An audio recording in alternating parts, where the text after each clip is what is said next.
Chapter 6. Get started. We love our work, but still we rather do something else most of the time. We all have to work through aversion if we want to put food on our table. So it says that we have to get started somewhere. We love our work. So we like doing our work, but we do something else most of the time. So we can't do this. So if we want to put food on our table, we have to uh, work. 8 ways to get a fast start. So these are 8 ways to get a fast start and to get started with our to do list. So first is prepare mentally. So prepare mentally is basically about mental preparation and thinking. So back at turn of the century, a man named Charles Hannell called the subconscious mind a benevolent stranger working on your behalf. So there was a man named Charles Hannell, and he uh, he studied or he uh, gave a statement about subconscious mind. So he says subconscious mind is a stranger working on your behalf. Then you can get what the subconscious stranger working for you on any job you have to perform. So you can get that. So if you wish, that subconscious mind can work in your favor also. So he says that. So this was first point, that prepare mentally. Instead of letting subconscious disasters take place, visualize yourself performing exactly as you wish. For some athletes, this ability seems to be natural gift, no less than speed, strength, and coordination. They talk about strange kind of prescience during which they seem to see themselves hitting home run, intercepting the pass. So this is basically a mental preparation. Some athletes uh, prepare this mentally, so they before performing they just think about they are performing it. So instead of letting subconscious disaster take place, they visualize themselves exactly as they wish. That means, for example, in golf game, we have to hit a ball. And for hitting a ball, we have to think about hitting a ball first. So first we visualize that we are hitting a ball with a golf stick. So first we do visualize that. Second is prepare physically. If possible, stake out a specific place for the work where you can keep everything you need within easy reach. So it says that uh, if possible, stake out a specific place. It says that find a place where you can get all your work material easy to reach. So that is prepare physically. Then map the terrain. If work involves several stages, write them down first.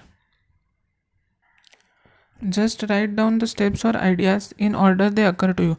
So it says that if work is too large or too big, so write down them in small stages. Then fourth is start anywhere. A director shoots a movie in a most practical sequence, getting all location shots before returning to the studio. So a director shoots a movie and in any sequence.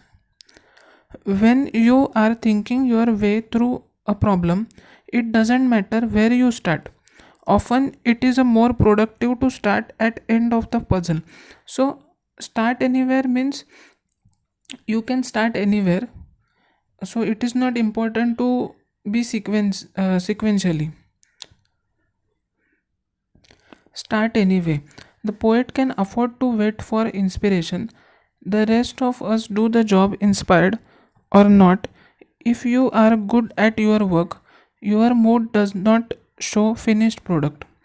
So poet can afford to wait for the inspiration, but not all jobs can wait, can afford to wait. Then nobody can tell whether or not you felt like doing it.